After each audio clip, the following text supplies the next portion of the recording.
Retomamos con Jezabel para que veamos un poco la caída del reino de Israel y rápidamente las andanzas del reino de Judea hasta el final, hasta el dominio completo persa en el 500. Voy a compartir pantalla con el último textito que estuvimos viendo y hacemos un repasito rápido con el que poder ponernos en el texto ya y seguir leyendo con fluidez.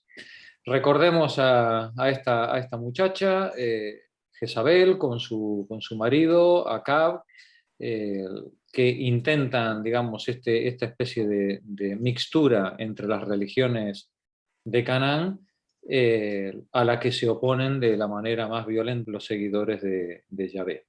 Y en el último intento de Jezabel de poner un poco de orden, cuando ordena o intenta prohibir la religión de Yahvé, bueno, pues tiene que sufrir las fuertes rebeliones internas por parte de los partidarios de Yahvé, entre las que está la famosa anécdota del asado de competencia entre Yahvé y el culto de Baal, por el cual compiten a ver quién es el que es capaz de encender el fuego. Y por supuesto, Baal no es capaz, lo enciende Yahvé, y a partir de ahí Elías manda a asesinar a todos los seguidores de Baal. Jezabel seguirá gobernando después de la muerte de Acab, y sobre todo seguirá gobernando a través de los hijos, a través primero de Ocosías, que muere sospechosamente, veíamos, cayendo por una ventana unos pocos años después, y su hermano Joram, que morirá también pocos años después a manos del alzamiento de uno de sus generales, Jehú. Jehú se ve que, sabiendo la porquería que había hecho, no es capaz de resolver el problema político de otra manera que haciendo asesinar a su vez a todos los seguidores de Jezabel y de su familia. Pero claro, Jehú se encuentra con que después de la purga, de la tremenda purga que ha hecho, el reino de Israel ha quedado profundamente debilitado. Se ha llevado por delante a buena parte, en esa purga, a buena parte del ejército y de las capacidades económicas y militares del reino.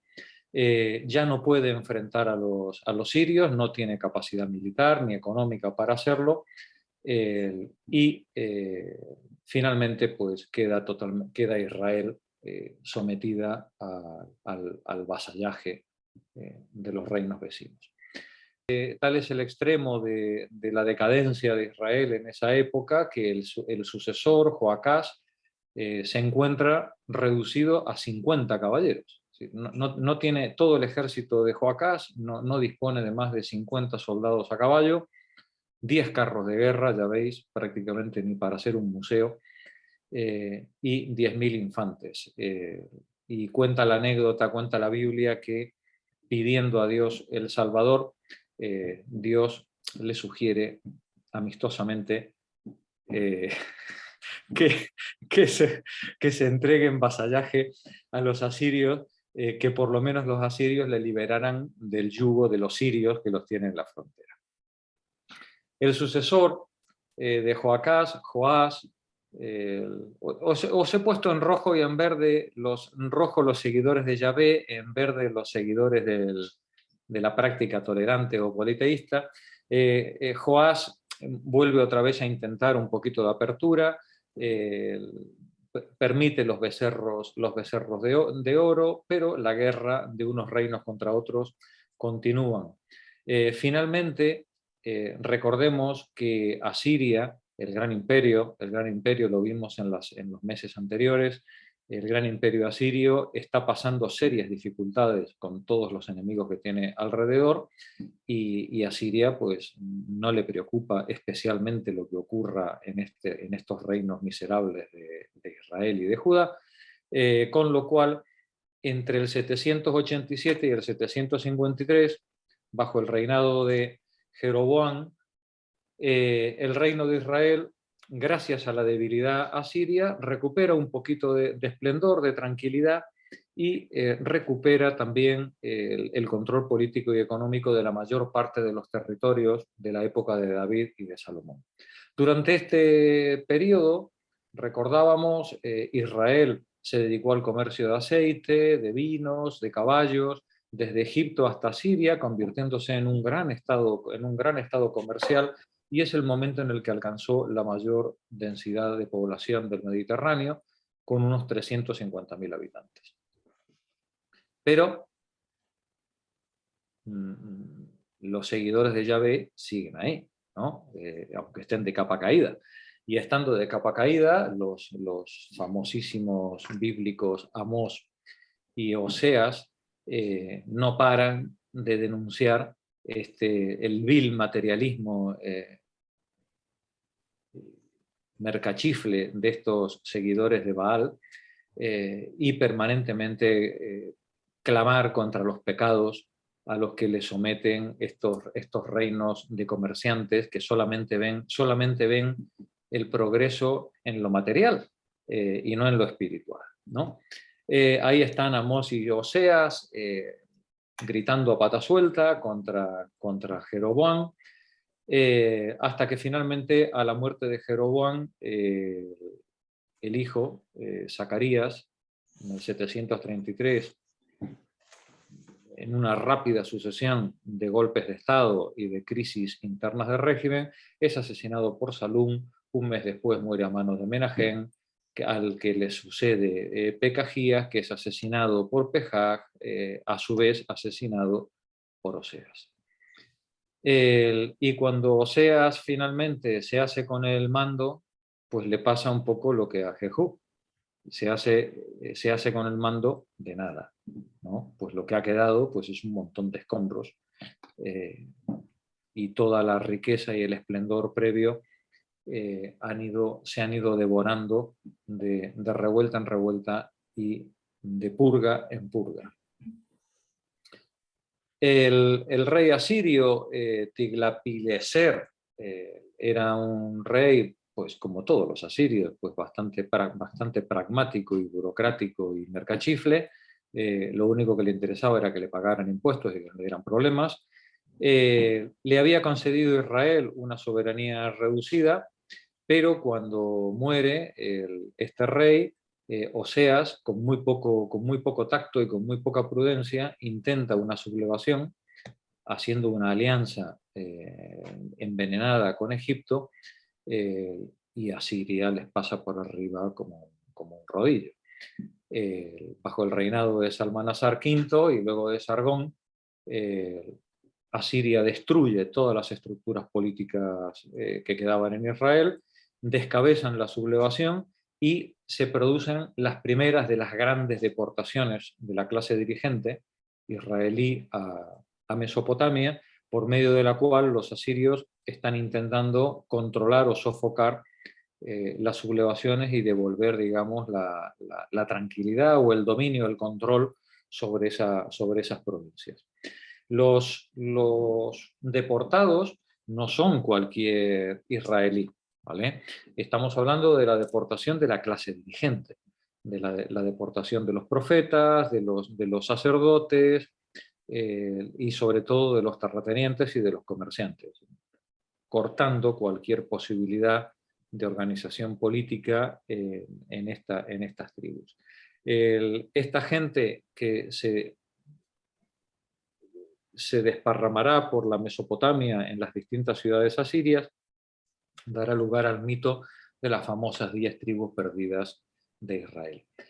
Igual que hicieron los reyes católicos en el asalto de Andalucía contra los musulmanes, lo que hacen los asirios es poblar o repoblar los territorios de la gente deportada, repoblarlo con, bueno, en vez de como los reyes católicos, con buenos cristianos, pues en este caso pues con buenos seguidores de los cultos mesopotámicos o cananeos, ¿no? En este caso los famosos samaritanos. Aquí tenemos un mapa que nos muestra cómo era en verde oscuro, cuáles eran los límites del imperio asirio en época de Jezabel.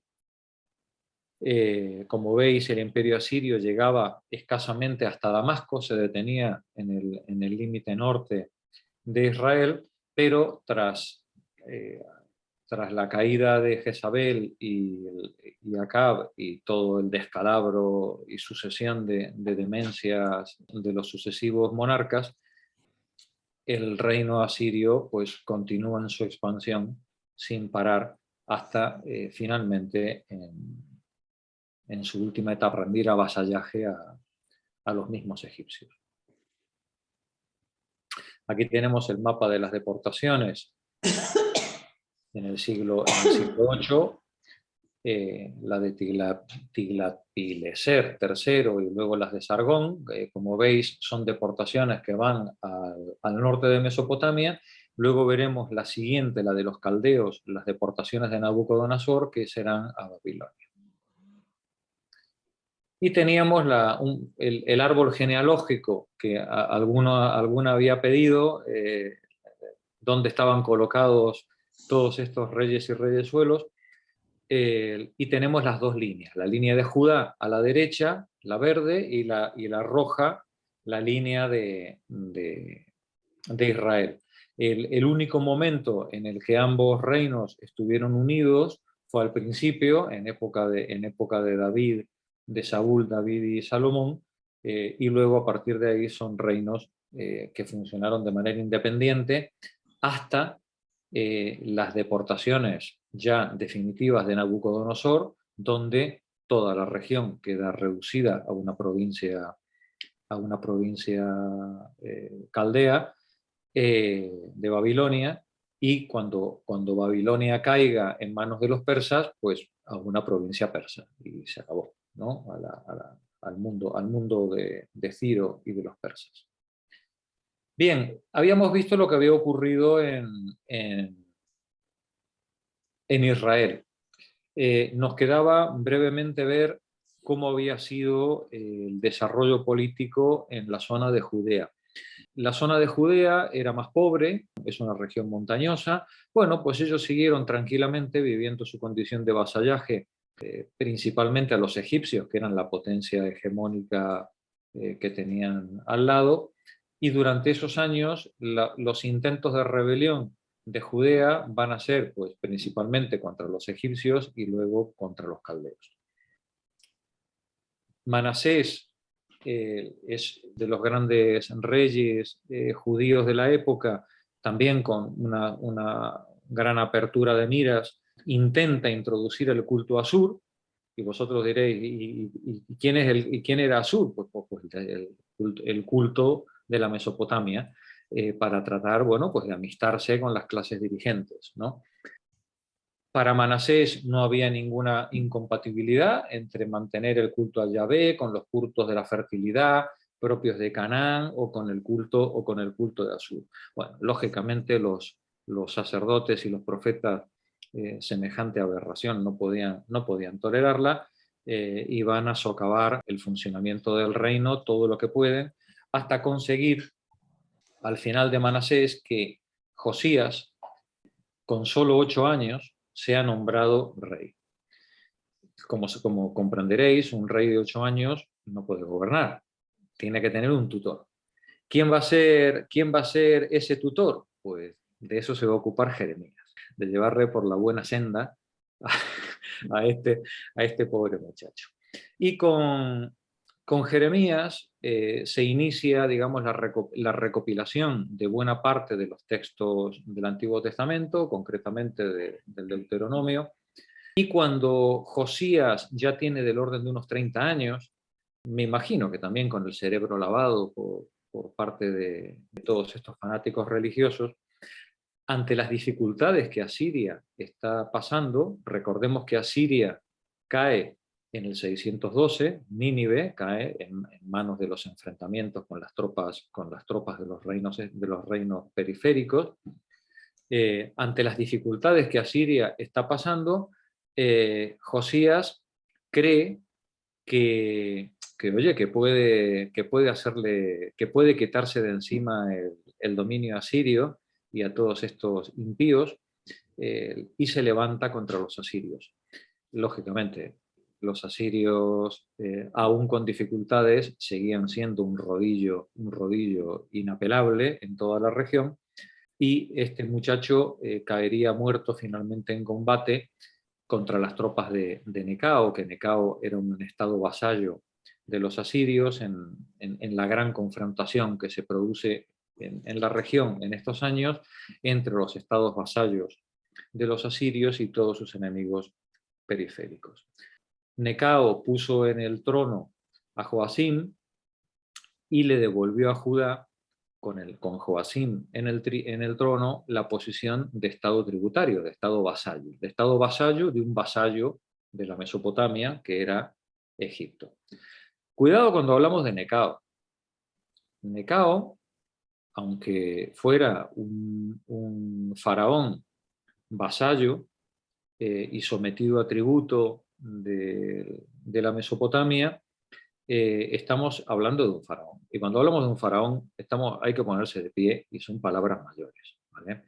Este Necao es aquel que os dije que encargó la canalización, unir el Mar Rojo con el Nilo para garantizar la navegación de los barcos del Nilo al Mar Rojo, aunque no lo consiguió. Fue una obra faraónica, nunca mejor dicho, que no consiguió.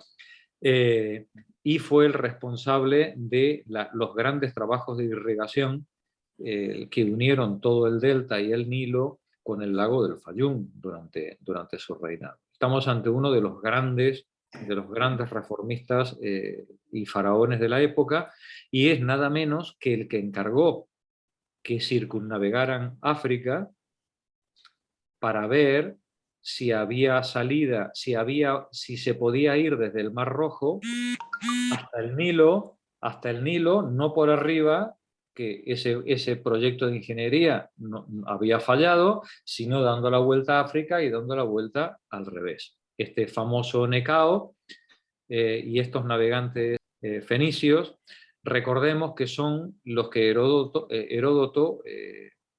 4 siglos después, va a decir que no, que claramente la circunnavegación de África había sido mentira, porque los navegantes contaban que a mitad de camino el sol había cambiado de posición.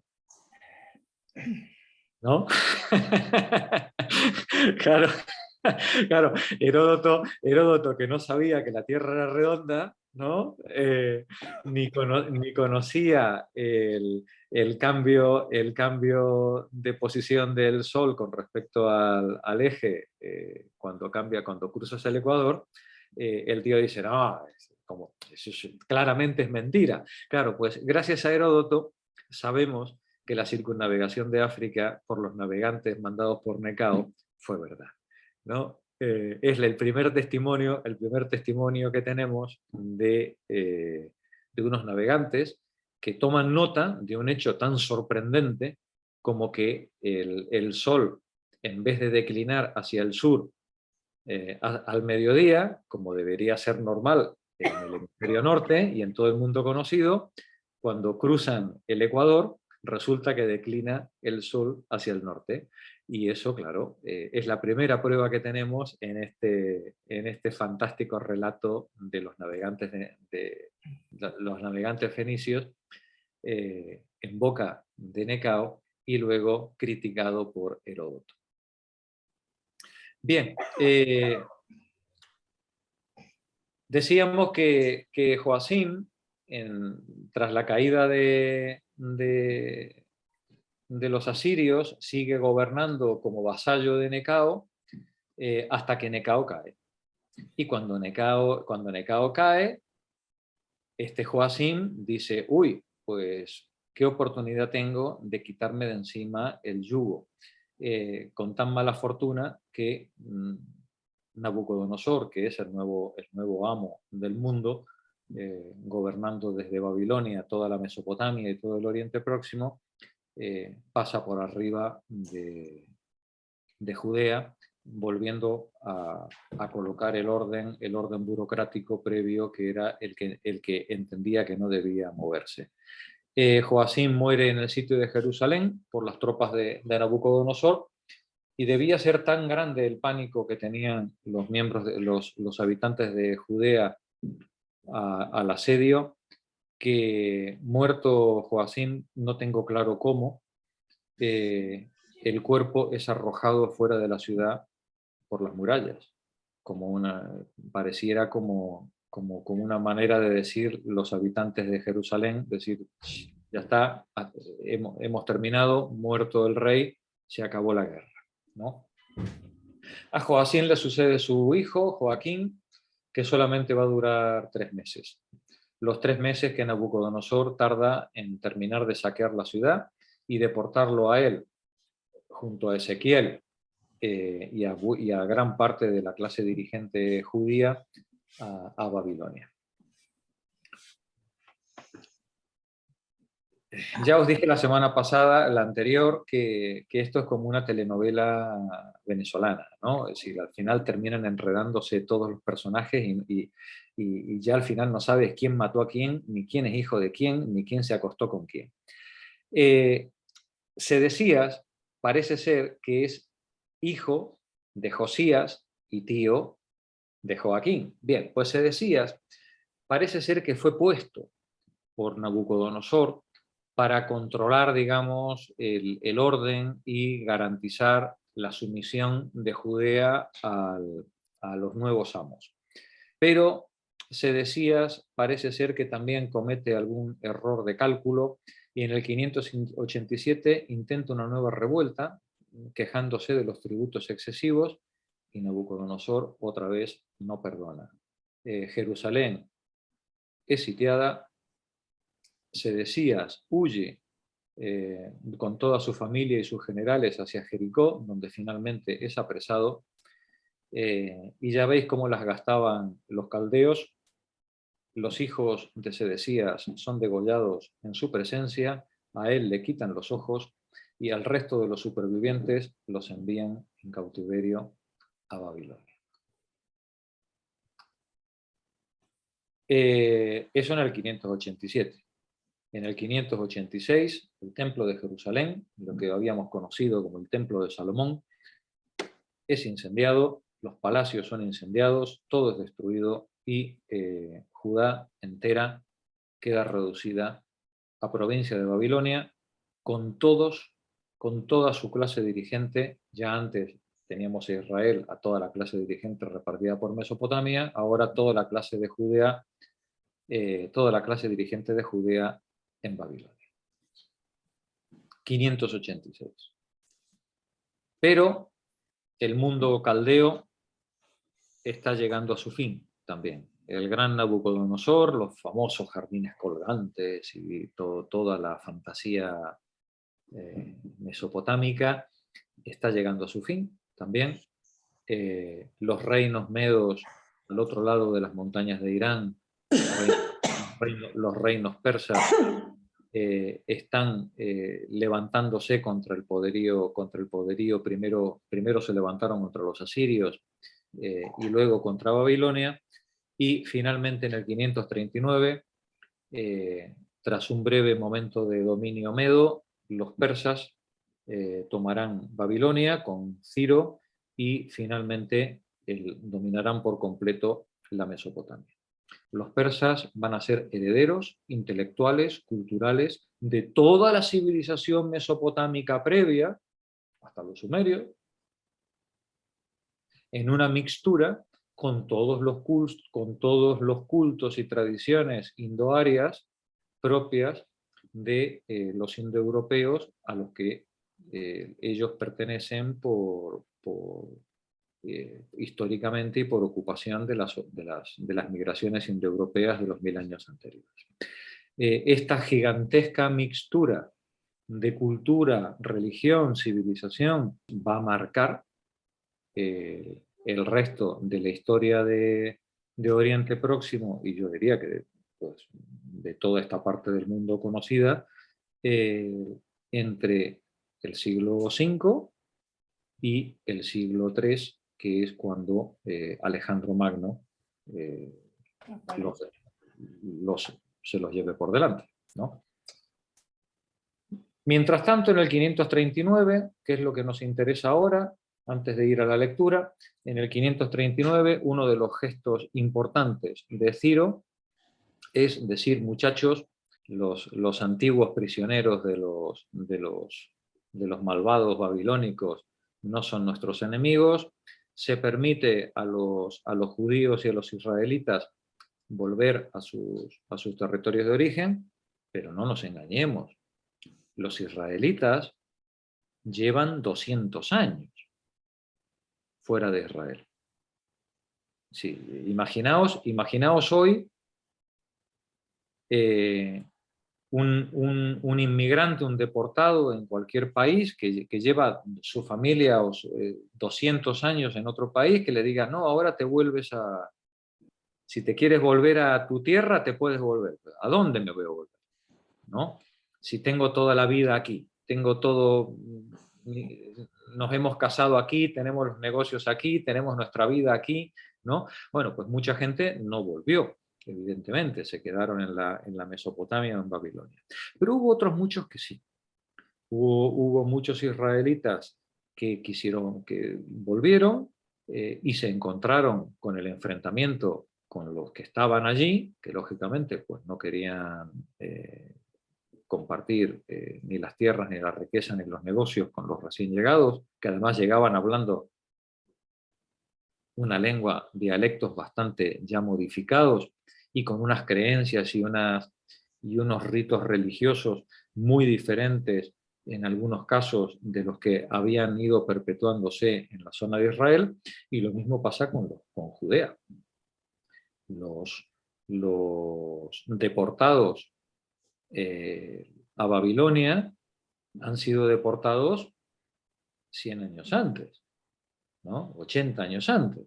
Cuando esta gente quiere volver a Judá, muchos ya han hecho su vida, segunda generación, tercera generación, ya han hecho su vida en Babilonia, y maldita la gana que tienen de volver a Judá, y los que quieren volver a Judá vuelven, pero tienen que enfrentarse a unos habitantes de Judá, que son los que se han quedado, y que han hecho su vida sin estos deportados, que además eran las clases dirigentes, recordemos. Y que como eran las clases dirigentes, vuelven ufanos con la pretensión de seguir siendo la clase dirigente en Judá.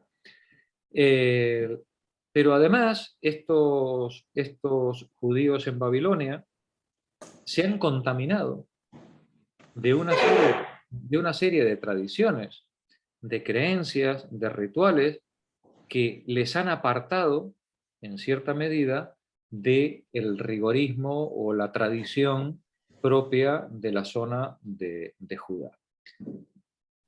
Estos judíos que deciden volver a Judá vuelven y se instalan con el apoyo administrativo persa, porque si no, pues lo habrían tenido muy difícil, vuelven con ese apoyo administrativo y no solamente gobiernan o se instalan como familias preponderantes y gobernantes en Judá, con la oposición de los habitantes locales, sino que además vuelven unas variaciones al culto que son muy notables y que ahora comentaremos brevemente, pero que a lo largo del texto entraremos en profundidad. La creencia en la inmortalidad. La idea de que el Hijo del Espíritu Santo, transformado en avatar, palabra persa, por cierto, transformado en hecho humano, hecho carne, ¿no? Va a bajar al mundo para ser rey de los judíos y llevar la lucha contra el mal y llevar a su pueblo al triunfo y al triunfo del bien sobre el mal, sobre toda la tierra. Ese es un culto zoroástrico. Los judíos en Babilonia reinterpretan la tradición con las nuevas creencias que van heredando del culto, de los cultos persas o de los cultos mesopotámicos. Esta mixtura de culto zoroástrico, de culto sumerio, inclusive de cultos egipcios, como por ejemplo la Virgen María, el niño Jesús, la historia de Moisés en la barca, en fin, toda esta mezcla, la inmortalidad del alma, el Apocalipsis, por ejemplo. El Apocalipsis es un culto mesopotámico, ¿no? La creencia que Dios al final de los tiempos revivirá a los muertos, volverá a cubrir de carne los huesos, y volverá la gente a caminar sobre la tierra, y entonces el culto zoroástrico dice, ya, pero es que caminan, pero no tienen alma. Y entonces el Espíritu Santo les insufla vida. Les insufla espíritu. Les coloca, digamos, además de que caminen como los animales, ¿no? Pues además que tengan alma. Un alma que se inyecta, otra palabra que nos ha llegado a nosotros a través del latín, ¿no? El ánima, el neuma, a través de un soplo, ¿no? Estos judíos en Babilonia han hecho un popurrí con todo ello, y cuando vuelven a Judea es cuando comienza a ponerse por escrito todos los libros del Antiguo Testamento y las palabras de los profetas.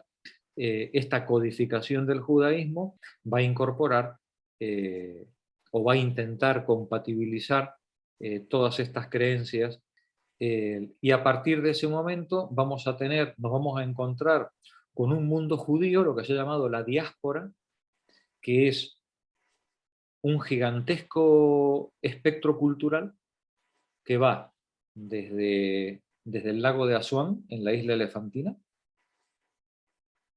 desde el lago de Asuán hasta la Mesopotamia, con múltiples maneras, con múltiples matices de entender la tradición, los ritos y las creencias en el más allá, en la vida, en la justicia, en la ética, en la política y en la responsabilidad individual, y sobre todo en la responsabilidad del pueblo de Israel o del pueblo judío con respecto a la historia. En el 516 comienza la construcción del segundo templo. Recordemos que el primer templo había sido arrasado. En el 516 comienza la construcción del segundo templo, y Jerusalén se transforma en el centro, con ese templo, en el centro del culto a Yahvé desde ese momento en adelante.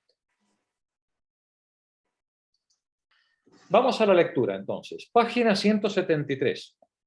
Los siglos de la decadencia. Juan Ramón, empieza tú mismo. Vale. Los siglos de la decadencia. Las vicisitudes políticas de Israel y Judá se cuentan detalladamente en el Antiguo Testamento para mostrar cómo la mano de Dios castiga a los hombres.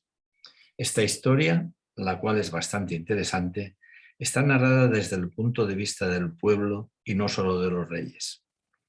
En aquella época, los reyes eran un elemento poderoso para el culto de Yahvé, pero cuando la tradición más tardía miraba hacia el pasado, condenaba con desprecio a casi todos los reyes por haberse extraviado en el culto a divinidades extranjeras y por haber tiranizado a sus súbditos. Estos, sin embargo, tampoco son presentados como gente perfecta. En realidad, desde el punto de vista político, los pequeños reinos de Palestina tenían una posición cada vez más desesperada, porque la historia del Próximo Oriente tendría ahora la formación de un imperio. Hay una cosa que tenemos que tener presente. Todos los fanatismos religiosos nos cuentan que la historia es una historia de degradación, desde una pureza primigenia hasta la idolatría y la perversión moral de nuestra época. Prestad atención a todo lo que hemos estado estudiando y a lo que nos queda por estudiar, porque vais a ver que la historia desmiente ese hecho. La historia de todas estas religiones suele ser al revés. Partimos de etapas de amplia tolerancia y en el que hay una idolatría y un consentimiento a una múltiple manera de interpretar el mundo, y progresivamente empiezan a aparecer fanáticos integristas que exigen un rigorismo en la moral que solamente es una moral de máximos de una minoría de la sociedad, ¿vale? El camino suele ser el inverso al que cuentan los profetas, ¿sí? Los profetas siempre hablan de cómo hemos caído en toda esta inmoralidad, ¿vale? ¿Sí? Eh, el hecho es que los profetas son los que llegan al final para imponer un rigorismo a pueblos que tenían pues una manera pues muy amplia y muy tolerante pues de ver las cosas y de relacionarse entre ellos, ¿vale? Es el camino exactamente inverso. Gracias, Juanra. Continúa, Mercedes. El reino de Israel se encontraba más próximo a Fenicia y Siria y por tanto desempeñó un papel más importante en la historia que el de Judá. En el siglo IX antes de nuestra era, el reino de Israel estuvo en manos de un hábil jefe, Omri, cuyo hijo Ahab, 869-850, se casó con una princesa fenicia, Jezabel, y contribuyó a derrotar a los asirios en la batalla de Karkar. Después la estirpe de Ormi fue arrollada por una rebelión interna dirigida por Jehú, cuyo principal efecto fue debilitar el poder de los reyes de Israel. En el siglo VIII, los nobles del reino se beneficiaron en amplia medida del constante incremento de la actividad económica, pero los monarcas solo pudieron inclinarse sin ninguna esperanza ante el poderío asirio. Al final, tras una revuelta muy poco oportuna, Samaria fue destruida por Sargón II en el 722 y los jefes del reino septentrional fueron deportados a Mesopotamia. Entre estos se hallaban las famosas 10 tribus perdidas, porque los deportados no regresaron jamás de su nueva patria mesopotámica, pero las clases menos acomodadas que vivían en torno a Samaria siguieron venerando a Yahvé. Gracias, Mercedes. Consuelo, adelante.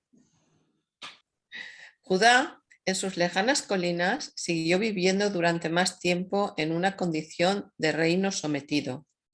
A comienzos del siglo VII antes de nuestra era, un rey, Manasés, llegó incluso a introducir el culto de Ashur en el templo de Jerusalén. También se practicaban ampliamente los cultos de la fertilidad, que veneraban a Anath, reina del suelo, y a Astarte. Después un joven rey, Josías, 640-609 antes de nuestra era, en la época en que Asiria empezaba a declinar, terminó con el dominio político y religioso de los asirios, pero él y sus sucesores cometieron el grave error de oponerse al nuevo imperio caldeo. En el 597 antes de nuestra era, Nabucodonosor destruyó el reino de Judá y después, tras una revuelta, en el 586 antes de nuestra era, destruyó el templo y desautorizó a las autoridades religiosas de Jerusalén. Los jefes de Judá, arrastrados a Babilonia, vivieron en un doloroso exilio hasta que Ciro, en el 539 antes de nuestra era, conquistó Mesopotamia y permitió que quienes así lo desearan retornaran a su patria. A continuación, Palestina se convirtió en un pequeño estado sometido al imperio persa, administrado políticamente por un gobernador de origen hebreo comúnmente, que dependía para los asuntos religiosos del sumo sacerdote de Jerusalén. Fijaos, gracias Consuelo, fijaos si Ciro y la administración persa eran listos, ¿no? Que en vez de colocar un gobernador persa, colocaban un gobernador hebreo, a un miembro de la clase dirigente local, que es el que se ocupa pues, de gestionar pues, toda la política y el cobro de impuestos y el pago de impuestos, ¿no? Es la misma política colonial que luego se va a seguir utilizando durante los siguientes milenios, ¿no? Utilizar a la clase dirigente local como eslabón entre el imperio y los tributarios, ¿no? Continúa la lectura, Paqui. Desde el punto de vista político, la historia de los israelitas es triste. Solo cuando el resto del Próximo Oriente era débil, pudieron esperar ser independientes.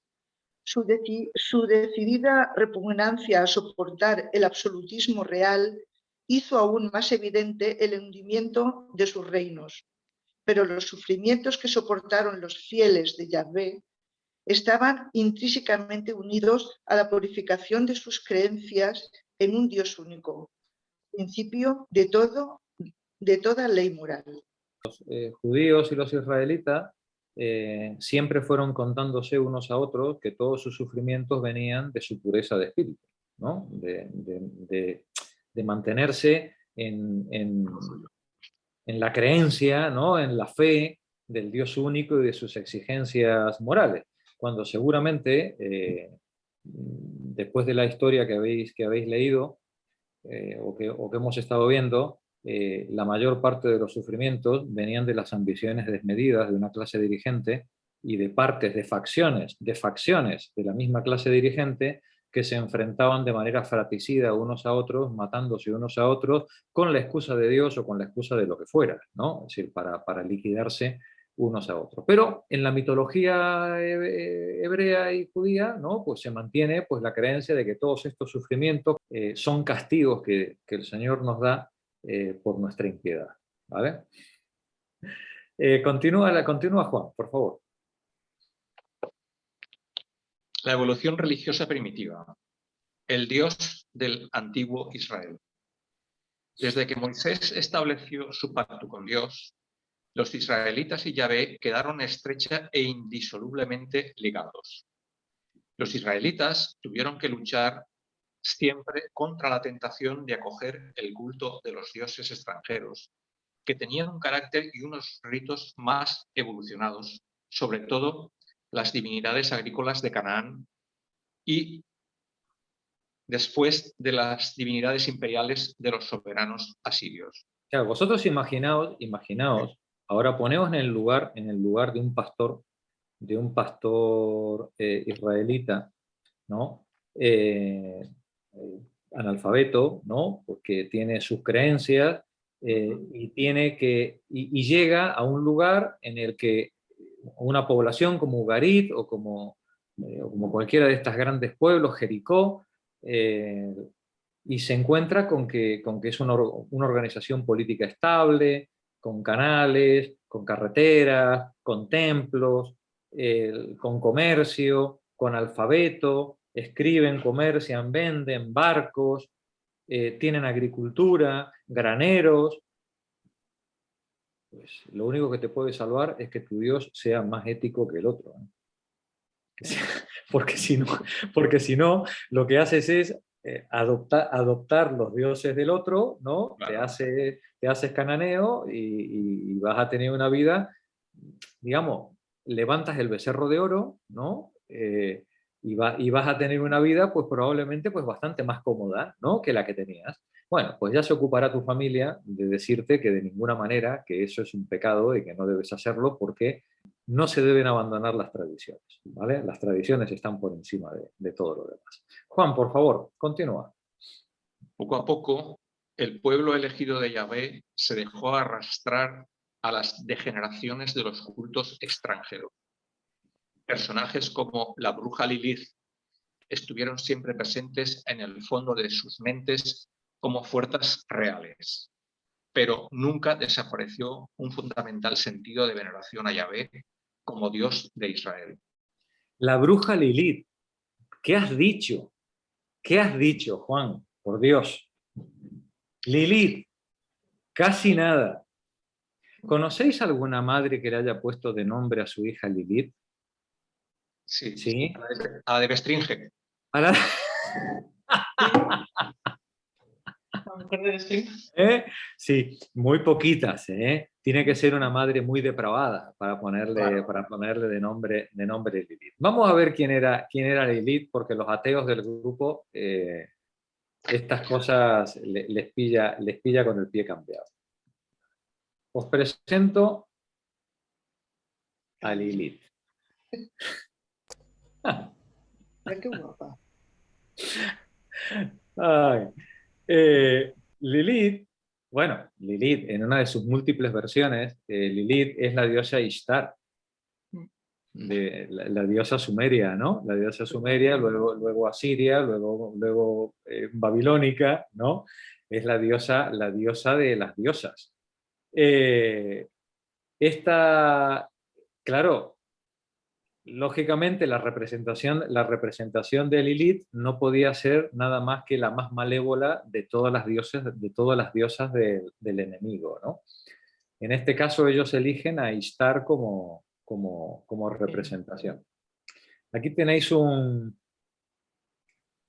representación de Neve de la Edad Moderna, donde tenéis a Lilith tratando de llevar por el mal camino a Eva. Ya veis la bruja con cola de lagarto, de donde viene, esa tía es una lagarta, ¿no?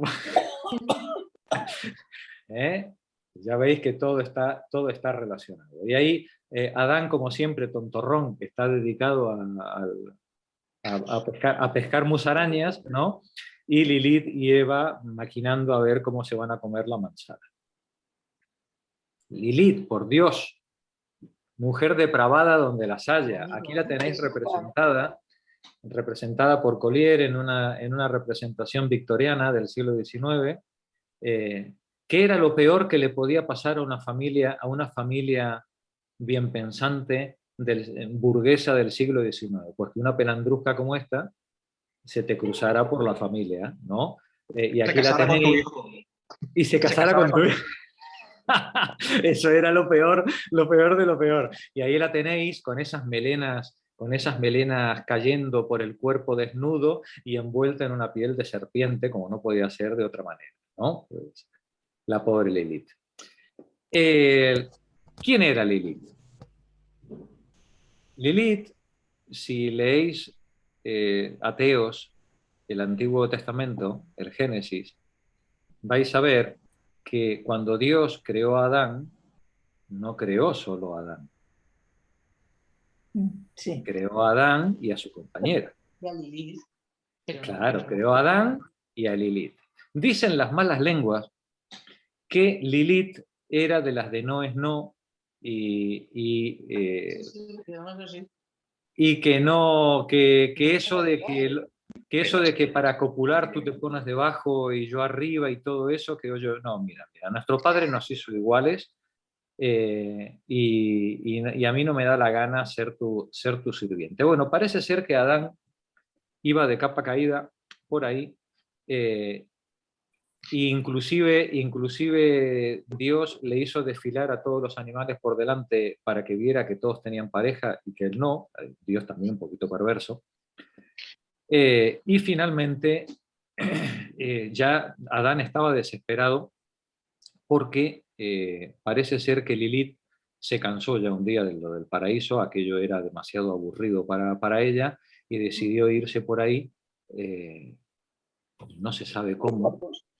Tuvo numerosa descendencia. Eso es inexplicable, ¿vale? Es decir, ¿cómo pudo Lilith tener numerosa descendencia si el único hombre que había era Adán? Es una de las cosas más extravagantes del Antiguo Testamento, pero no importa, aceptémoslo.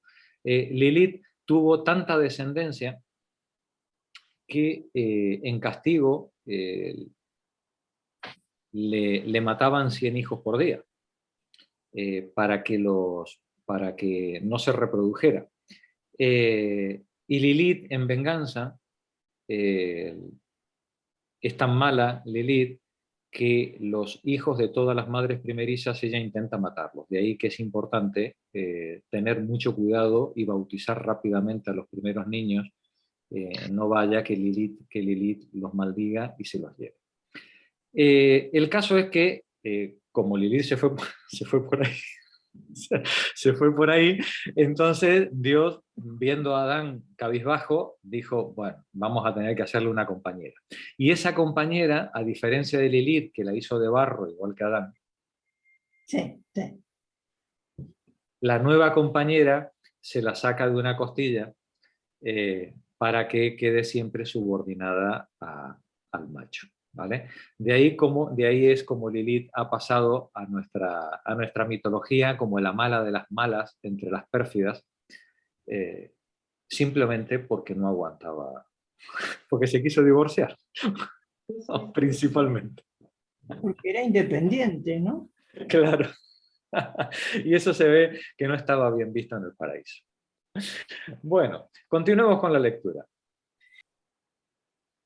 Aquí tenemos. Decíamos que personajes como Lilith estuvieron siempre presentes en el fondo de sus mentes como fuerzas reales, no como algo imaginario.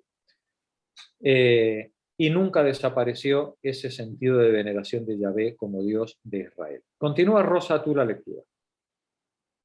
Como el pacto era una fuerza estática, perdurable en la historia hebraica, parece lícito dudar de que los israelitas hubieran seguido respetándolo de no haberse producido una constante evolución en su modo de concebir a Yahvé.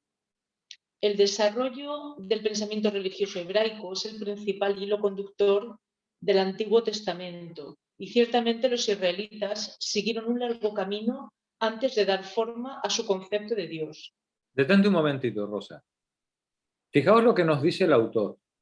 El desarrollo del pensamiento hebraico es el principal hilo conductor del Antiguo Testamento.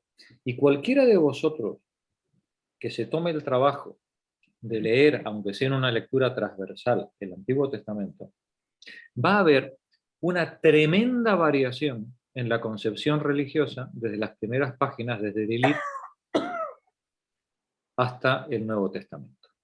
Una enorme variación en la manera de entender a Yahvé.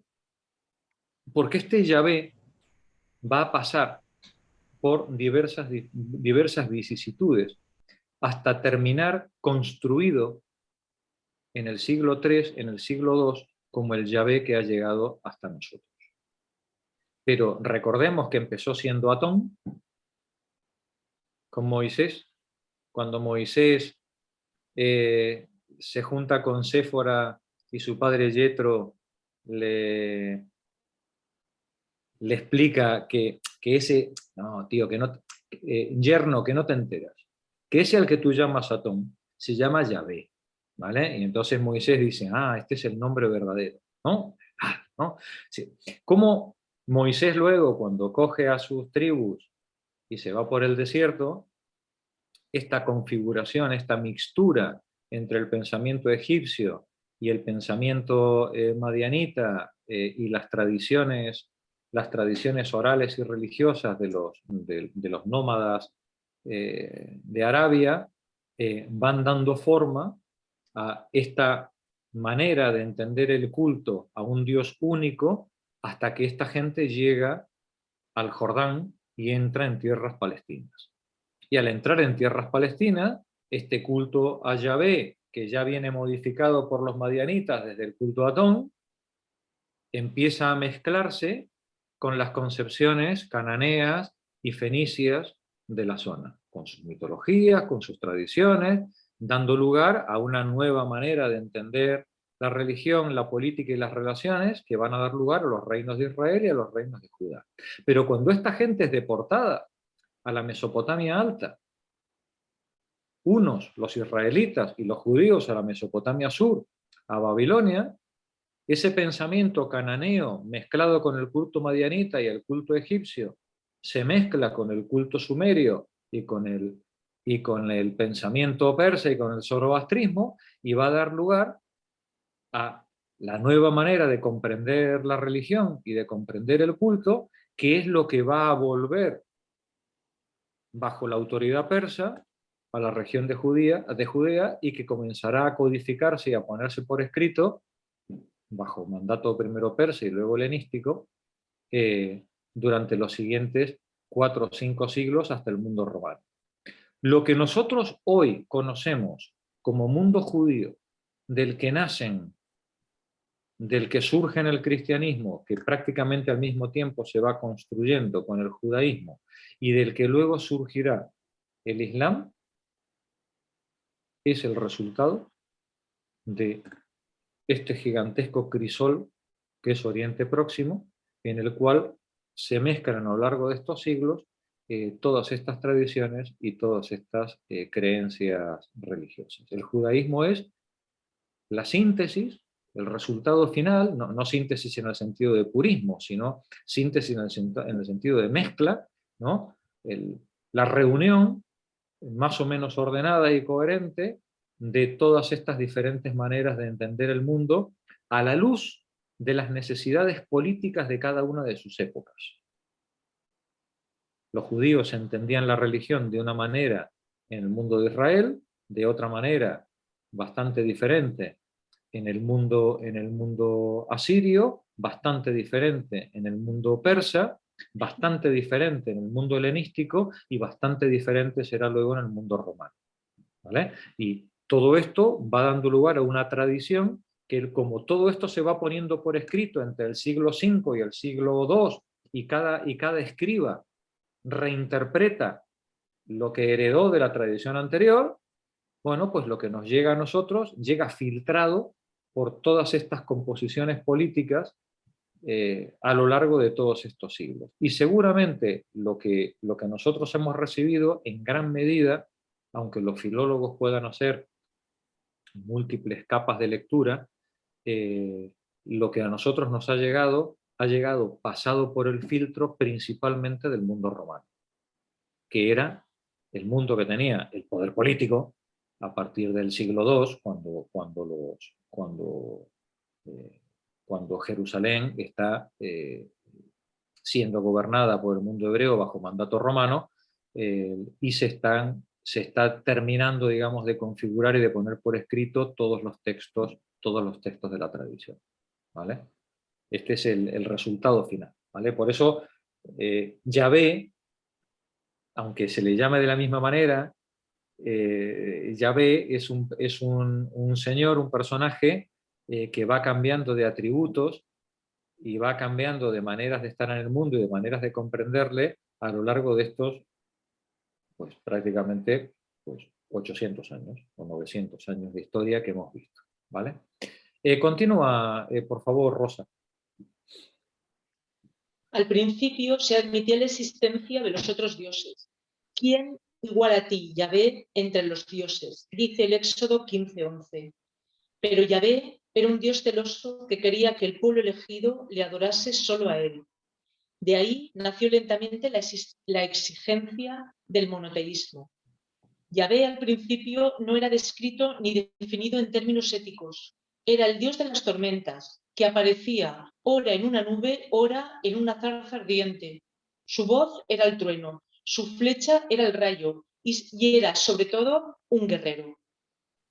Se creía también que solía vivir en una caja que los israelitas llevaban en un carro, el Arca de la Alianza, pero nunca fue representado en estatuas. Su culto se desarrollaba con sacrificios cruentos de animales y parte del cuerpo se quemaba, mientras el resto era asado y comido por los celebrantes. Detente un momento, Rosa.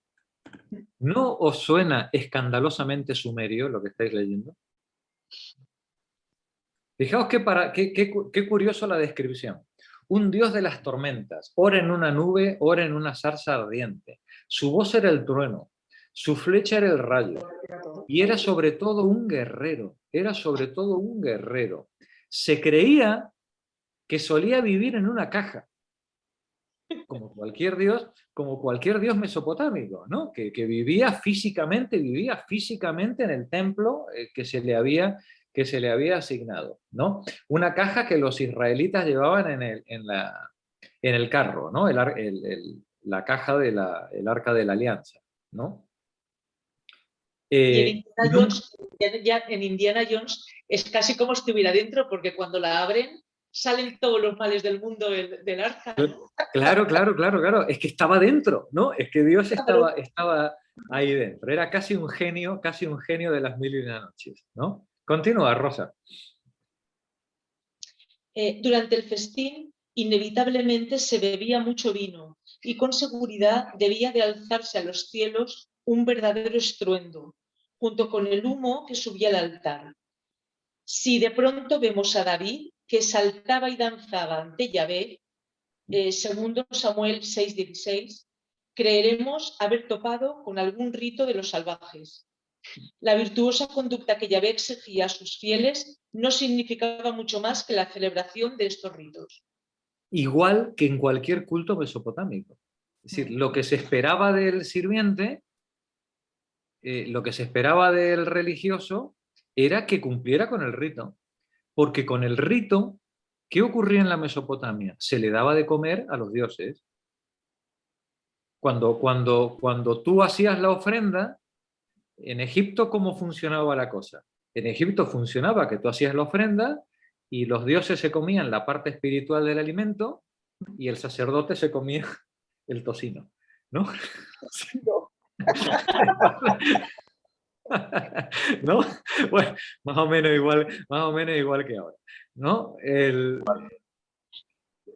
Son los rituales, fijaos que son los rituales propios de la región. No hay ninguna diferencia entre la manera de entender el ritual de unos y de otros, ¿no? Continúa la lectura, Charo. Los sacerdotes del templo de Yahvé tuvieron una enorme importancia en la conservación de las creencias de los antepasados y en la evolución de nuevos conceptos. Por una parte, elaboraron el culto de su Dios como una divinidad agrícola. Muchas de las festividades judías que han seguido vigentes, Pascua en primavera, la fiesta de los tabernáculos en otoño, están estrechamente ligadas con el año agrícola y recogieron muchos aspectos del evolucionado culto de los Baal cananeos.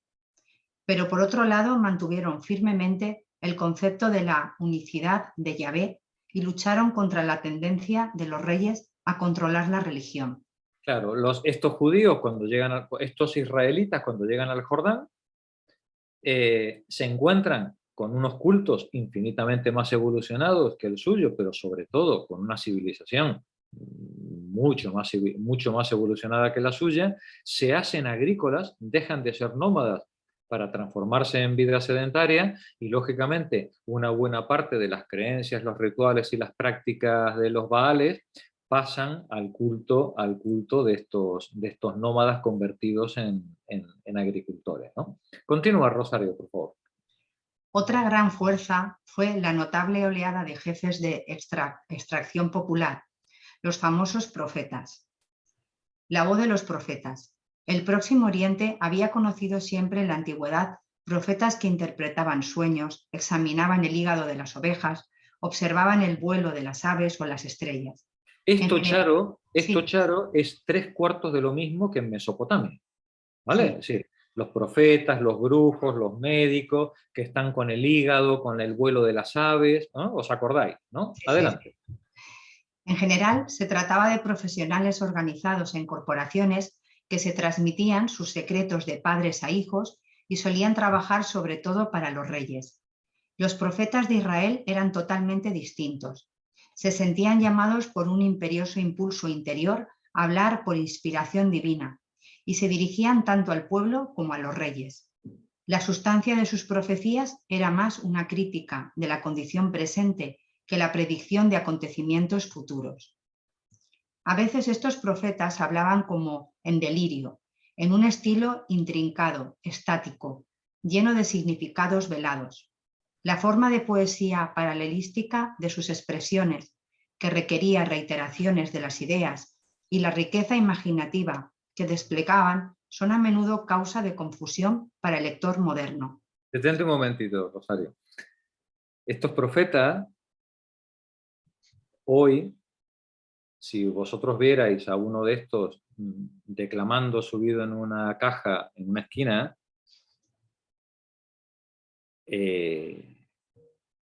pensaríais que le pasa algo, ¿no? ¿Vale? Si vosotros vierais a una persona pegando gritos ahí en una esquina diciendo vais a morir todos, pecadores, ¿no? Pensarías que esa persona pues tiene alguna dificultad, ¿no? Tiene algún problema. Lo que ocurre es que en la época, luego lo veremos en Grecia, la locura, los delirios, las alucinaciones, eran considerados como que ha sido tocado por una mano divina. Gracias a Dios. Por un demonio, ¿no? Es decir, ha sido tocado por los dioses, de alguna manera, y eso que está diciendo, que suena tan ininteligible, pues seguro que si le damos la vuelta, encontramos o podemos encontrar más o menos el sentido que tiene lo que está diciendo. De todos modos, me vais a permitir que sea escéptico con respecto a los profetas, porque os recuerdo que aunque los profetas vivieron entre el siglo VIII y adelante, las profecías que nosotros hemos heredado han sido escritas, reescritas y reinterpretadas en los siglos sucesivos. ¿Sí?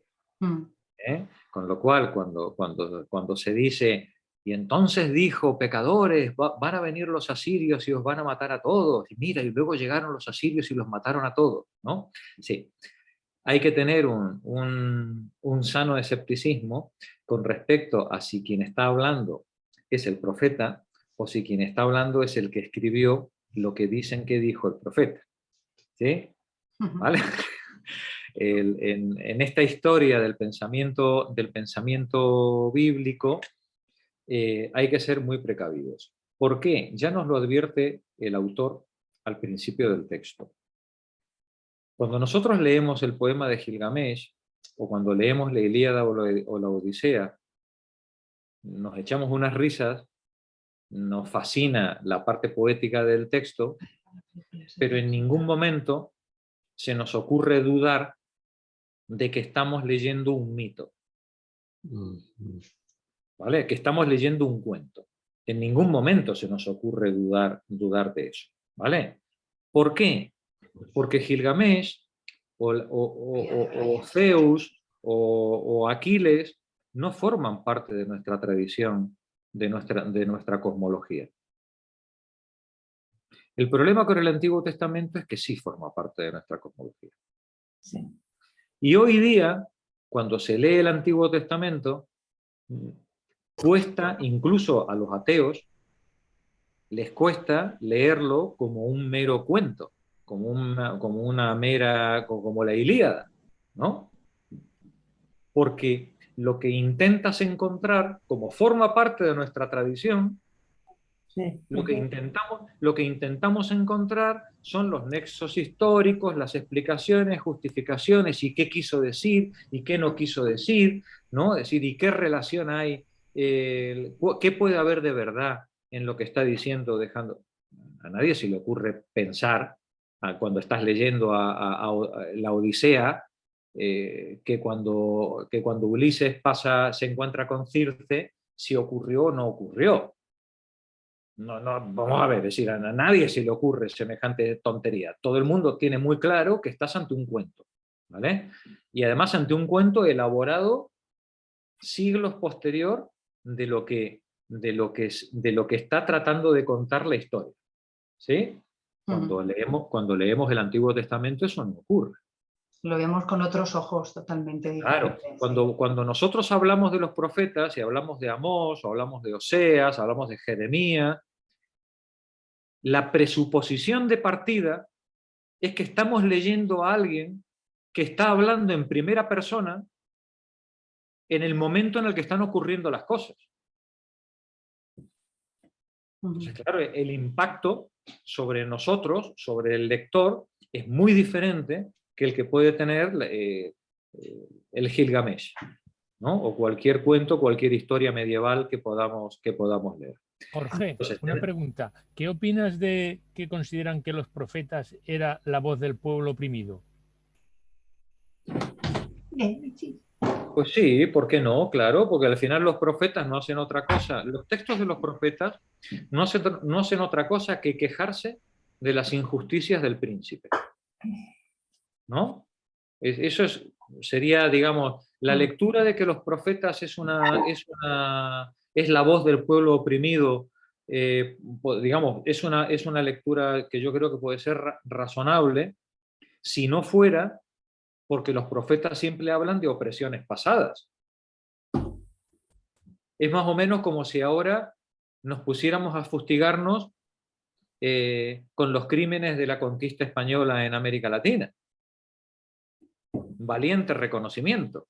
A mí lo que me interesa es estudiar las opresiones del pueblo hoy, no las opresiones del pueblo hace 500 años, ¿no? Entonces, efectivamente, si es la voz del pueblo oprimido, más bien pareciera que es la voz de las clases dirigentes de hoy que intentan justificar su poder, justificando o explicando que ellos son los herederos de esos que se quejaban por la opresión del pueblo hace 400 años.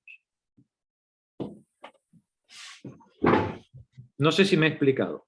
No. Lo vuelvo a decir.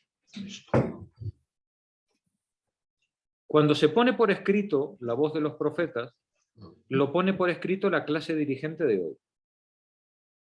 Y la clase dirigente de hoy no habla de las injusticias de hoy.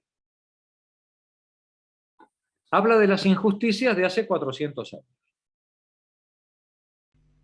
Y nos explica cómo, por culpa de no obedecer a esos profetas de los cuales nosotros somos herederos, Nosotros somos los culpables. claro, el pueblo que no cree en nosotros es el culpable de todo eso que pasó. Es una manera muy fina, muy sutil de dominar, digamos, poniendo en boca de unos personajes supuestamente históricos una lucha contra una opresión de antaño que explica por qué hoy los que mandamos somos los justos. Los buenos. Sí. Los buenos, ¿no? Fíjate que sí, estoy de acuerdo contigo, ¿no? En todo caso, no nos olvidemos que esta voz de los profetas es una construcción posterior. Interesante. ¿Cuán posterior? Depende, hay muchas capas. Hay muchas capas léxicas, ¿no? en estos textos, ¿no? Pero desde luego esto no empieza a ponerse por escrito hasta el siglo VI, siglo V, ¿no? Y lo que nos ha llegado a nosotros es copia de copia de copia, y creo recordar, por algo que leí estos días por ahí, que la copia más antigua que nosotros disponemos debe ser del siglo II o del siglo III. Sí. Sí. Así que ve tú a saber Todo lo que pasó. cuántas veces se cambió el cuento. Oh, hola, Jorge. ¿qué tal? José, ¿qué tal? Te echaba de menos, hombre. Mira, en este debate, lo que yo he leído que se sabe sobre los textos del Antiguo Testamento, lo que se conserva es lo que se ha encontrado, por eso tiene tanta importancia, lo que se conserva en Qumran y en las cuevas del Mar Muerto. Y efectivamente es el siglo II antes de nuestra era. Fíjate. Claro. Eso es lo que se conserva más antiguo. Evidentemente los textos son anteriores, como decías tú, se empiezan a codificar en el exilio mesopotámico, por tanto tienen 300, 400 años por lo menos de antigüedad, pero efectivamente son copias de copias. Lo más antiguo que se conserva es lo de las cuevas del Mar Muerto y lo de Qumran. Y si yo no recuerdo mal, el texto más antiguo que se ha podido localizar en las cuevas es Isaías, el texto de Isaías. Claro. Pues fíjate, si pudo ser sometido a reescrituras y reinterpretaciones, claro. Y como dice la ley de Murphy, si pudo ocurrir, seguro que ocurrió. Ocurre Gracias, igual José. que en el Nuevo Testamento, igual, exactamente igual. Claro, claro, el Nuevo Testamento igual, es una reescritura de reescritura. Claro, claro. Gracias, José. Bueno, continuamos con la lectura. Estaba leyendo Rosario. Continúa, Luisa, por favor.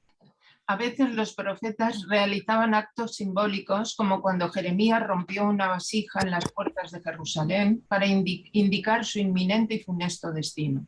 Pero otros, como Isaías y Amós, eran relativamente claros en sus juicios, sobrios y calculados, aunque vehementes. De todas formas, fuera cual fuera su estilo, casi todos los profetas hablaban del mismo tema: el pacto que ligaba para siempre a Dios con su pueblo elegido, que habría quedado salvaguardado de servirlo libremente y con justicia. El corolario expresado a veces en predicciones del futuro era siniestro. Si los israelitas se extraviaban en el culto a divinidades extranjeras o adoptaban una conducta no recta, Yahvé los castigaría del modo más severo. Claro, y esto, y como os decía la semana pasada, como todo economista posmoderno, siempre eran aciertos fulminantes a pasado. Porque recordemos que estos textos son escritos y reinterpretados bastantes siglos después del momento en el que sucedieron las cosas, ¿vale? Con lo cual,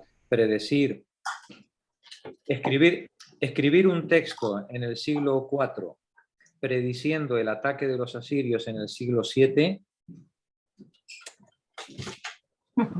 era un poquito sospechoso, ¿vale? ¿Vale? Venga, José María, continúa tú. Sí, los profetas, junto con los sacerdotes, se esforzaban por convertir la religión en el motivo dominante de la vida, denunciando los engaños del politeísmo y predicando una vuelta a las antiguas costumbres.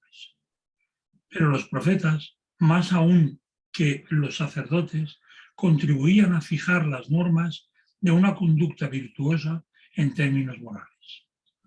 Cuando los profetas veían al rey o al rico que oprimía al pobre, que pasaba su vida en el lujo y las diversiones mientras los humildes eran vendidos como esclavos, que se casaba con mujeres extranjeras que le aportaban costumbres sociales distintas, prorrumpían en invectivas, aunque esto a veces entrañase para ellos el escarnio o incluso castigos físicos. Cuando los sacerdotes empezaron a codificar las costumbres de los antepasados en la ley de Moisés, esta actividad sufrió una fuerte influencia de la concepción que los profetas sostenían insistentemente: la pureza estriba más en la actitud del ánimo que en la observancia de los ritos. La obligación de vivir según la ley divina se fue grabando cada vez más hondamente en la conciencia de todo seguidor de Yahvé. Gracias, José María. Elvi, continúas tú, por favor. Los mensajes de los profetas raramente agradaban a sus oyentes y no siempre eran fáciles de entender. Sin embargo, en el curso de la historia de los hebreos, su voz fue al tiempo una orden y un consuelo. Quizá un pueblo de escasa importancia como el israelita estaba destinado a sufrir bajo el dominio de asirios y caldeos, pero los profetas ayudaban a su gente a aceptar esta opresión como señal de la voluntad divina. En el fondo estaba siempre la promesa profética de que si Israel se purificaba, sería perdonado. En el terreno ético, los profetas eran radicales, pero en el campo de la organización social y económica eran conservadores que no insistían en exigir reformas. Claro, ¿cómo se come esto? ¿No? Nos dice, en el fondo estaba siempre la promesa profética de que si Israel se purificaba sería perdonado. ¿Qué quería decir se purificaba? Que siguiera las instrucciones de la clase dirigente actual. De las dirigentes, tal cual. Claro, ¿no? Es decir, es que si nos hacéis caso, entonces Dios nos perdonará. En el terreno ético, dice, los profetas eran radicales. Uy, no se debe robar al pobre, bla, bla, bla, bla, bla, bla, bla, bla, bla, ¿no? Pero en el campo de la organización social y económica eran bien conservadores, ¿vale? Y ahí no se cambiaba ni una ni una coma, ¿no? Sí, no había ninguna reforma que hacer, ¿vale? Porque éramos nosotros los que mandábamos, efectivamente. Termina el párrafo, Elvi. A partir del siglo VIII, antes de nuestra era, sus discursos quedaron registrados por escrito. Aunque publicado y corrompido en épocas sucesivas, el pensamiento profético se incorporó al cuerpo principal del pensamiento bíblico. En las épocas sucesivas, los profetas hebreos significaron para muchas generaciones una tremenda protesta contra la injusticia del hombre con el hombre y un canto de la misericordia de Dios. Siempre hablando del pasado, por supuesto. Pasado. ¿Vale? Gracias, Elvi. Continúa la lectura, Sales. Vamos a ver las críticas entre los siglos 9 y 8. Sí. Críticas de los siglos IX y VIII antes de nuestra era. Si quisiéramos recoger todas las profecías de los profetas mayores y menores, nos veríamos obligados a repetirnos, pues estos portavoces del Señor fueron muchísimos en los siglos que corren desde poco antes del 800 antes de nuestra era hasta poco después del 500 antes de nuestra era. Los primeros profetas aparecieron quizá en el reino septentrional de Israel, en el siglo IX antes de nuestra era, como reacción ante los estrechos lazos con Fenicia. Ahab, por ejemplo, no solo permitió que su mujer, Jezabel, trajese los cultos fenicios de Baal y Astarte, sino que de otros modos cometió pecado a los ojos de Yahvé más que todos sus predecesores. Para desafiarlo, surgió entonces la severa figura de Elías, el que sabía provocar la lluvia que demostró la superioridad de Yahvé sobre Baal en una famosa competición en la que hizo caer el fuego sobre una pira. Gracias, Sales. Marta, continúa tú. El caso de Nebot. Espera, pero antes os cuento el caso de Nabot. A lo mejor lo pervierto un poco al asunto, ¿vale? Perdonadme que le introduzca un poco de poesía. Nabot era un campesino que parece ser que tenía un hermoso huerto, ¿vale? Y la malvada Jezabel quería ampliar los jardines del palacio que daban al huerto de Nabot. Ahab, que era un calzonazo con Jezabel, según cuenta la Biblia, iba a ver a Nabot para que le vendiera el huerto. Y Nabot le dijo que no, que el huerto era de sus padres y que él no le vendía el huerto. Y Jezabel, la malvada, la pérfida, le dice a Nabot, le dice, pero hombre, pero tú eres el rey. ¿Cómo se va a oponer? ¿Cómo puede un vulgar campesino oponerse a lo que decida el rey? Pero así todo el pobre Acab, igual que Adán, que era un buenazo, pues no quiso intervenir, y Jezabel, pues ni corta ni perezosa, pues mandó a matar a Nabot y a quitarle las tierras. Continúa, Marta. El caso de Nabot incitó aún más a Elías contra su rey y la reina. Cuando Nabot, un simple campesino, se negó a vender la heredad de sus padres a Ahab, el rey nada pudo hacer, porque al contrario de la mayoría de los reyes del fértil creciente, los reyes israelitas tenían que reconocer los derechos de sus súbditos. Pero Jezabel, educada en la tradición de la omnipotencia real, insistió en que condenaran a muerte a Nabot. Elías se alzó severamente contra esta infracción de los derechos populares y predijo que el autor de aquella injusticia sería expulsado de su palacio y comido por los perros, predicción que resultó exacta durante la rebelión de Jehú. Ya ves, Marta, con qué precisión podía hacer predicciones Elías, ¿no? Predice que la van a matar durante la rebelión de Jehú. Gracias, Marta. Continúa la lectura, Amalio. En el siglo VIII... Vale, en el siglo VIII a.C., el poder de los reyes se debilitó y los nobles de Israel tuvieron más libertad para reducir a la esclavitud a los campesinos, aprovechando su influencia en los tribunales, prestando trigo con altos intereses y con otros métodos.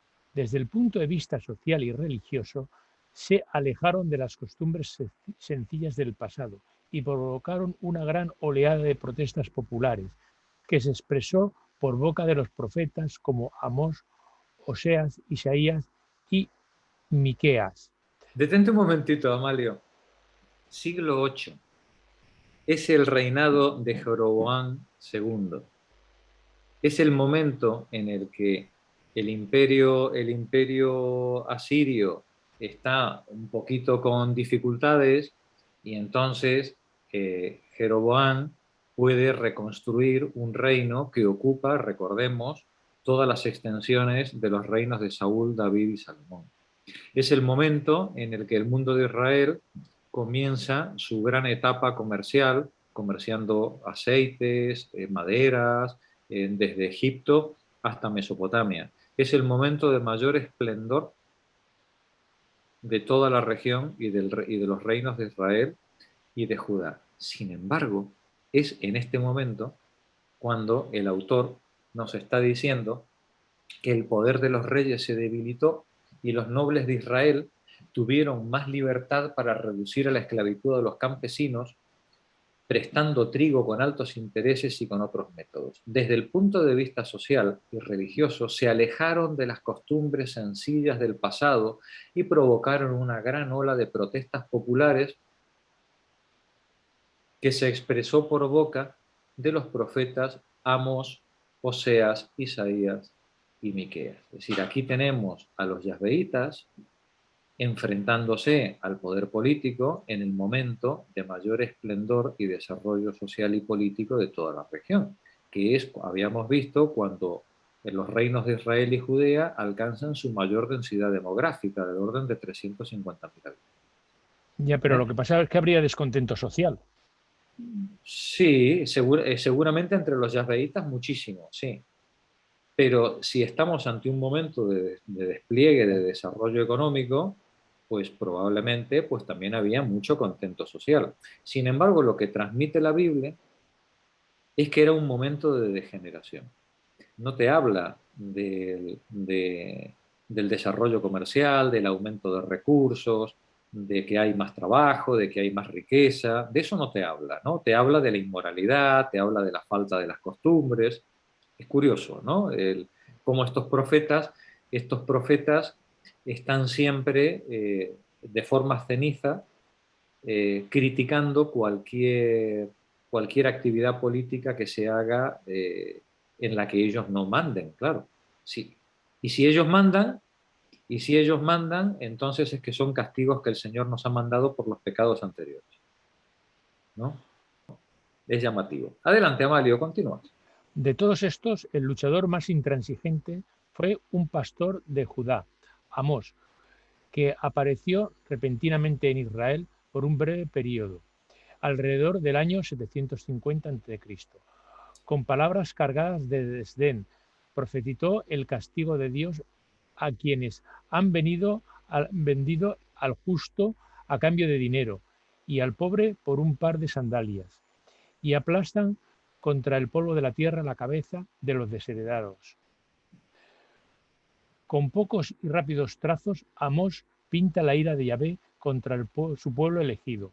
Esto es curioso. Date cuenta, fíjate, Amalio, que Amós no dice que Dios va a castigar a los impíos y a los ladrones y a los malos reyes. No. Castiga al pueblo.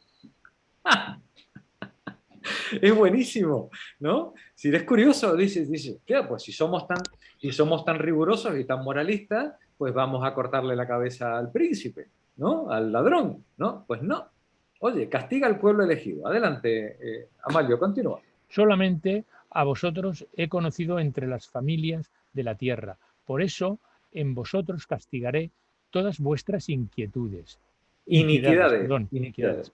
Aquí por primera vez aparecen implícitamente los conceptos que existe un solo Dios en todo el universo y que Él es omnipotente e imparcial, pero aún más consciente es el sentimiento que de servirlo requiere pureza de ánimo.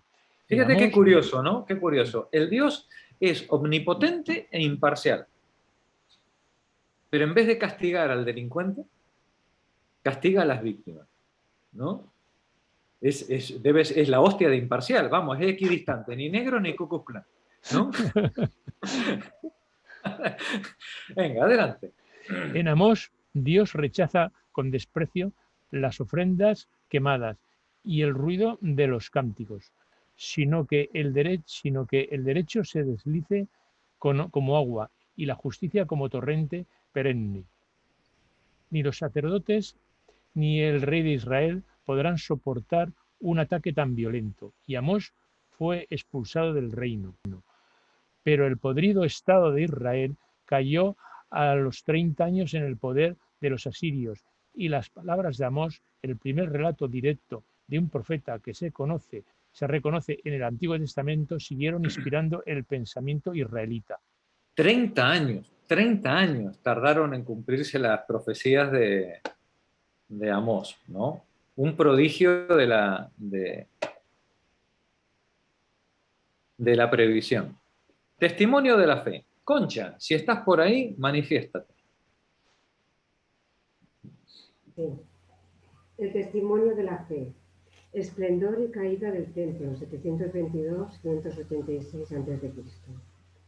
Aunque Isaías de Judá, uno de los profetas más abiertos a las cosas del mundo, siguiera lanzando advertencias durante muchos años y repitiendo que la santidad de Dios exigía un comportamiento moral de sus fieles, los profetas comenzaron a disminuir a comienzos del siglo VII a.C.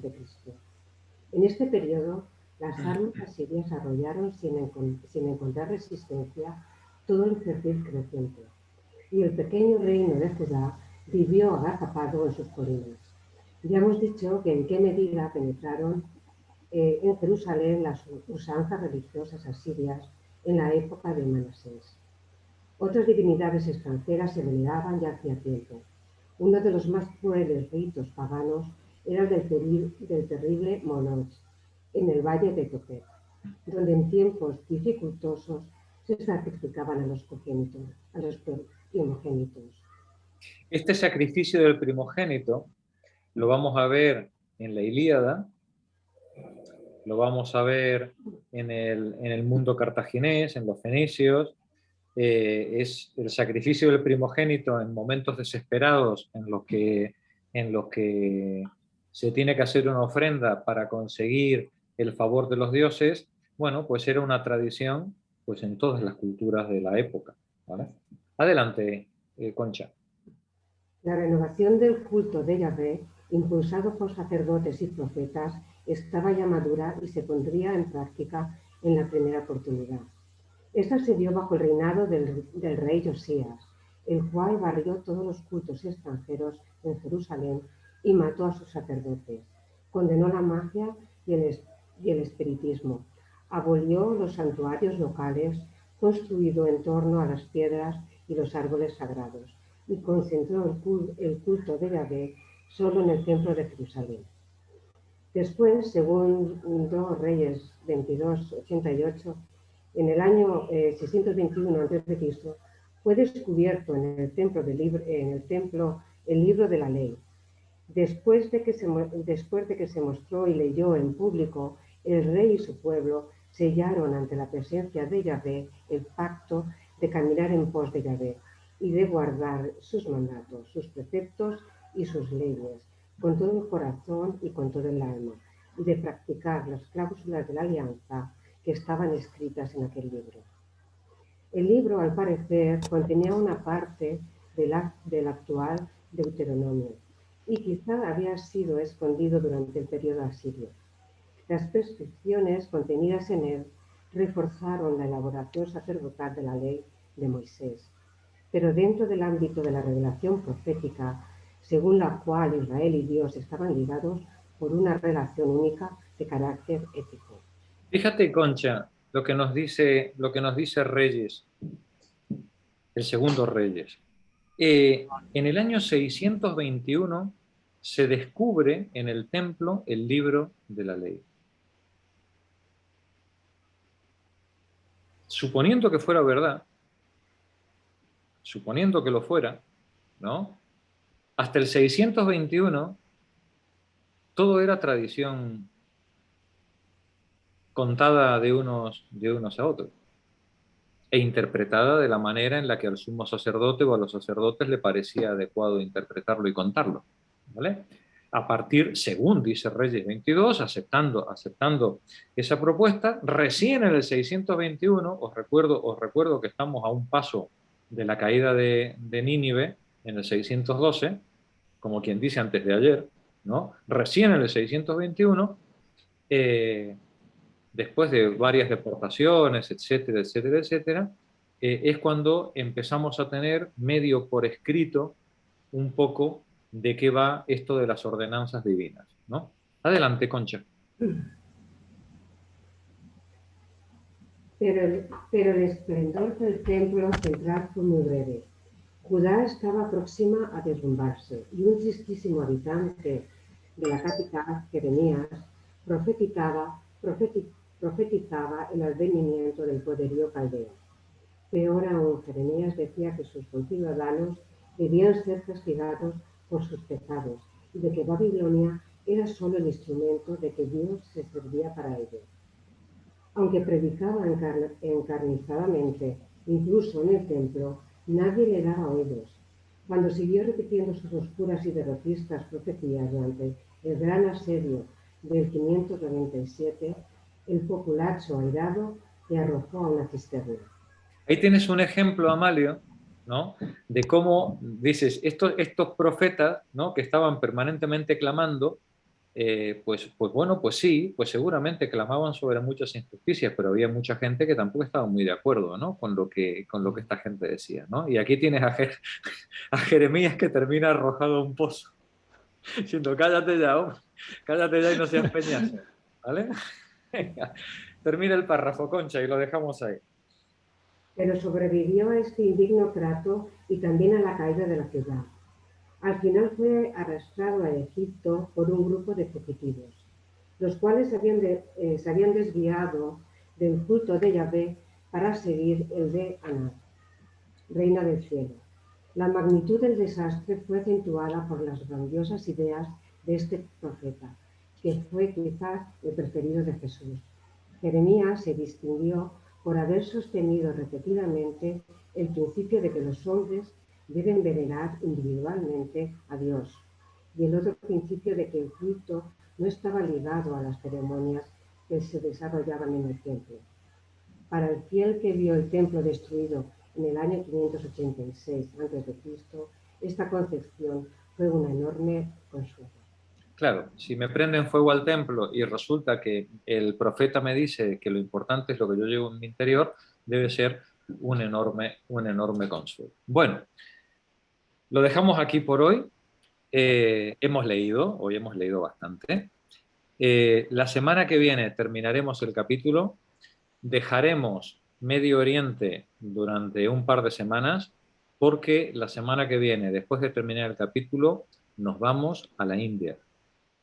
A la India y a China, a ver qué pasó con Buda y qué pasó con Confucio, ¿vale? Muy breve, ¿eh? No vamos a hacer no porque exigiría un seminario completo cualquiera de tanto el pensamiento hindú como el pensamiento chino, ¿vale?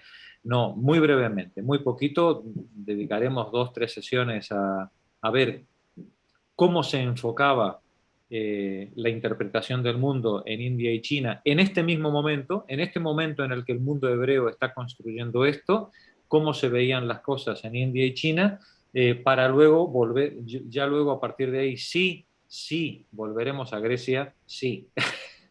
Entraremos en Grecia y veremos qué pasaba con los griegos después de Micenas, ¿vale? Muy bien. Buena semana, compañeras. Vale. Igualmente. Adiós. A la semana que viene. A todos. Una semana. Feliz semana.